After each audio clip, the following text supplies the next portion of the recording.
तो सबसे पहले हमें समझना होगा कि इकोनॉमिक्स क्या होता है।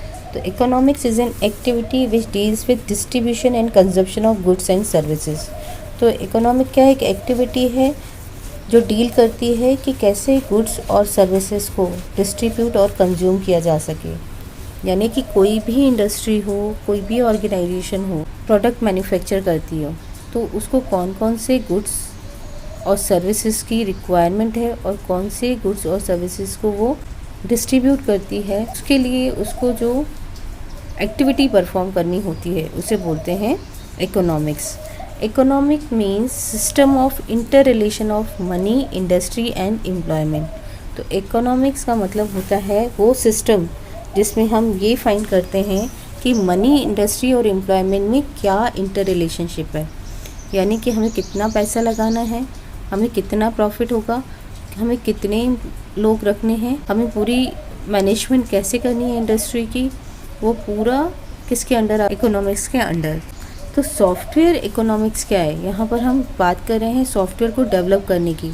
तो यहाँ पर हमें क्या देखना होगा, सॉफ्टवेयर इकोनॉमिक्स। सॉफ्टवेयर कंपनी को अपनी इकोनॉमिक्स देखनी है तो उसे देखना पड़ेगा जो सॉफ्टवेयर उसे डेवलप करना है उसको कितनी कॉस्ट लगेगी, उसको प्रॉफिट होगा कि नहीं, उसे कितने लोग रखने पड़ेंगे जिससे प्रॉफिट होगा, क्या सॉफ्टवेयर टूल्स परचेज करने पड़ेंगे, क्या क्वालिटी क्राइटेरियाज रखने पड़ेंगे, वो सब चीज़ों को डील करना पड़ेगा जो किसके अंडर आएगा, सॉफ्टवेयर इकोनॉमिक्स के। The cost of software can be estimated by considering the 5 basic things और पैरामीटर्स।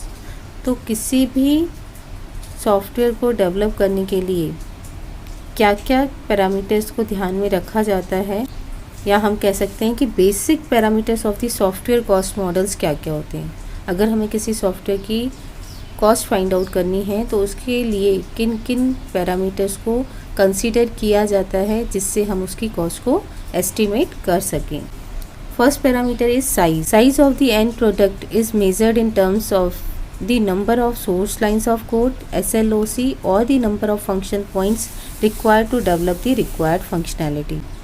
एंड प्रोडक्ट यानी जो सॉफ्टवेयर डेवलप करना है किसी कंपनी या किसी ऑर्गेनाइजेशन के लिए, तो अगर उसकी कॉस्ट निकालनी है तो वो डिपेंड करती है साइज़ कितनी, सॉफ्टवेयर प्रोजेक्ट की साइज़ कितनी है, मतलब कि जो आपने सॉफ्टवेयर डेवलप किया है उसमें कितनी नंबर ऑफ लाइंस का कोड है, या फिर कितने फंक्शन पॉइंट्स की रिक्वायरमेंट होगी उसकी रिक्वायर्ड फंक्शनैलिटी को प्रोवाइड करने के लिए। फंक्शन पॉइंट्स मैं सॉफ्टवेयर इंजीनियरिंग में बता चुकी हूँ, आप चाहो तो उसको देख लेना। तो basic units of function points क्या होती हैं कि एक्सटर्नल यूज़र इनपुट कितना लगेगा, एक्सटर्नल आउटपुट कितने देने होंगे, इंटरनल लॉजिक डेटा ग्रुप्स क्या होंगे, एक्सटर्नल डेटा इंटरफेसेस क्या होंगे, एक्सटर्नल इंक्वायरीज़ कितनी होंगी।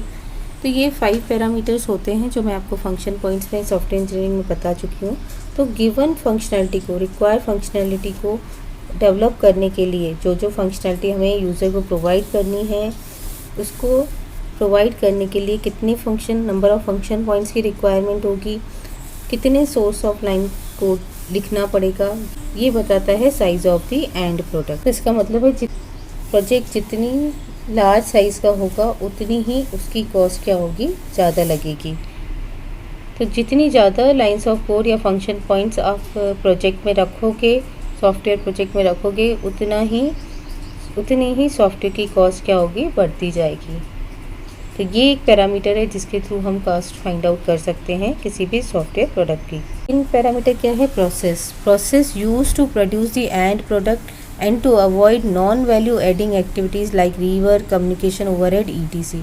तो प्रोसेस जो होती है वो यूज़ करते हैं हम सॉफ्टवेयर प्रोडक्ट को प्रोड्यूस करने के लिए, और जिससे जो है नॉन एडिंग एक्टिविटीज़ को अवॉइड किया जा सके।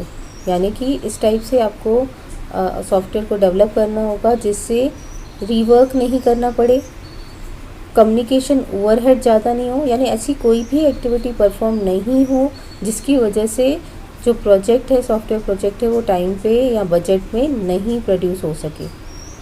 तो इसमें हेल्प करती है प्रोसेस भी एक इम्पॉर्टेंट पैरामीटर है, सॉफ्टवेयर की कॉस्ट फाइंड आउट की जा सकती है। Third parameter is personal. The capabilities of software engineering personal and particularly their experiences with the computer science issues and the application domains domain issues of the project, या जो persons हैं जो software development में help कर रहे हैं, तो वो उनका एक्सपीरियंस कितना है, उनको कितना नॉलेज है उस सॉफ्टवेयर डोमेन, उस पर्टिकुलर डोमेन ऑफ सॉफ्टवेयर को डेवलप करने के लिए ही cost of software development effect करती है। क्योंकि अगर अनएक्सपीरियंस डेवलपर्स रखे गए हैं तो उस केस में क्या होगा, टाइम उनको ज़्यादा लगेगा सॉफ्टवेयर को डेवलप करने के लिए।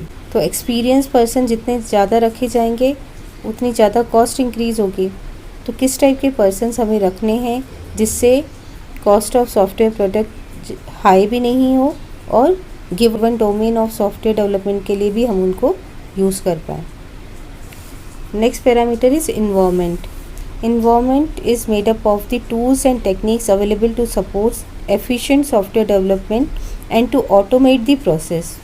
तो environment क्या होता है कि जो सॉफ्टवेयर हम डेवलप कर रहे हैं उसमें कौन से टूल्स और टेक्निक्स की रिक्वायरमेंट होगी जिससे सॉफ्टवेयर को हम एफिशिएंटली डेवलप कर सकें और उसकी प्रोसेस को ऑटोमेट कर सकें। क्योंकि अगर हर चीज़ हम डेवलपर से करवाएंगे तो टाइम ज़्यादा लगेगा। तो ऐसे क्या सॉफ्ट टूल्स एंड टेक्निक्स हमें यूज़ करनी चाहिए, क्या इन्वायरमेंट सॉफ्टवेयर डेवलपमेंट में यूज़ करना चाहिए जिससे कॉस्ट भी ज़्यादा नहीं बढ़े और कम टाइम में सॉफ्टवेयर प्रोडक्ट कम टाइम में सॉफ्टवेयर डेवलप हो सके। तो इन्वायरमेंट भी अफेक्ट करता है सॉफ्टवेयर कॉस्ट को। Next parameter is quality. Quality of the product including it's performance, reliability, adaptability, portability end user interface utility. अब अगर आप चाहते हो कि हाई क्वालिटी का सॉफ्टवेयर हमें कस्टमर को प्रोवाइड करना है, तो अगर आप हाई क्वालिटी का, जितनी ज़्यादा हाई क्वालिटी का आप सॉफ्टवेयर उसको देना चाहोगे उतनी उसको कॉस्ट भी लगेगी। और क्वालिटी ऑफ द प्रोडक्ट कैसे चेक की जाती है, उसका परफॉर्मेंस कैसा है, वो रिलायबल है कि नहीं, वो अडेप्टेबल है कि नहीं, जो कस्टमर ने बोला है उसके अकॉर्डिंग वर्क कर रहा है कि नहीं, पोर्टेबल है कि नहीं, उसे एक प्लेटफॉर्म से, एक कंप्यूटर प्लेटफॉर्म से दूसरे कंप्यूटर प्लेटफॉर्म पे लेके जा सकते हैं कि नहीं, यूज़र को इंटरफेस किस टाइप का प्रोवाइड करना है। तो ये सारे क्राइटेरियाज़ हैं जो quality of the software product को डिफ़ाइन करते हैं। तो जितनी ज़्यादा हाई क्वालिटी का आप चाहते हो सॉफ्टवेयर को डेवलप करना, उतना ही आपको कॉस्ट भी लगेगी, उतनी ही कॉस्ट भी लगेगी उसको डेवलप करने की। तो सॉफ्टवेयर की कॉस्ट को फाइंड आउट करने के लिए हमें साइज़ भी देखनी पड़ेगी कि सॉफ्टवेयर की साइज़ कितनी हो रही है, उसमें कितने नंबर ऑफ़ लाइंस और कितने फंक्शन पॉइंट्स को हमें यूज़ करना पड़ रहा है, उसमें किस टाइप की प्रोसेसेस को अप्लाई करना है जिससे जो है सॉफ्टवेयर सही से डेवलप हो सके और कोई भी नॉन वैल्यू एडिंग एक्टिविटी उसमें ऐड नहीं हो सके जिसकी वजह से हमें कॉस्ट ज़्यादा पे करनी पड़े। कितने लोगों को रखना चाहिए, कितने एक्सपीरियंस के लोगों को रखना चाहिए जिससे जो सॉफ्टवेयर है वो प्रॉपर्ली डेवलप हो सके गिवन कॉस्ट में। क्या टूल्स एंड टेक्निक्स अप्लाई करनी चाहिए जिससे सॉफ्टवेयर जो है गिवन कॉस्ट में डेवलप हो सके, और किस क्वालिटी का रखना चाहिए जिससे कॉस्ट ऑफ प्रोडक्ट जो है गिवन बजट में और गिवन टाइमलाइन में बन सके। The relationship among these parameters and estimated cost can be written as. तो इन पैरामीटर्स के बिटवीन, ये 5 पैरामीटर्स के बिटवीन एंड एस्टिमेटेड कॉस्ट जो होगी सॉफ्टवेयर की, उनके बीच में रिलेशनशिप क्या होता है, एफर्ट यानी सॉफ्टवेयर कॉस्ट अगर आपको फाइंड आउट करनी है तो क्या होगा, personal into environment into quality into size to the power process relationship होती है इन सारी पैरामीटर्स की एस्टिमेटेड कॉस्ट से। तो सबसे ज़्यादा कौन सा पैरामीटर अफेक्ट करता है कि कितनी साइज़ का आप सॉफ्टवेयर डेवलप कर रहे हो और क्या प्रोसेस उस पर अप्लाई कर रहे हो। Software economics is the relationship between effort, that means estimated cost, and size exhibits A diseconomy of scale and is the result of the process exponent being greater than 1। तो यहाँ पर software economics बता रहा है कि जो estimated cost है और जो साइज़ है ये एक डिसइकोनॉमी ऑफ स्केल को रिप्रेजेंट कर रहे हैं, यानी कि ये दोनों ज़्यादा इफ़ेक्ट करेंगे भी हमें कोई सॉफ्टवेयर डेवलप करना होगा। यानी जितनी ज़्यादा आप साइज़ पर प्रोसेस रखोगे उतनी ज़्यादा आपको कॉस्ट पे करनी पड़ेगी। एक पॉइंट आप इसमें ऐड कर देना, it indicates that more software we build it consumes more expensive per unit of this software. इसका मतलब है कि जितना ज़्यादा आप सॉफ्टवेयर को बिल्ड करोगे, यानी जितनी ज़्यादा आप लाइंस ऑफ कोड बढ़ाते जाओगे, उतना ज़्यादा आपको कॉस्ट पे करनी पड़ेगी per unit of the software. So the per line cost of smaller applications is less than for the larger application.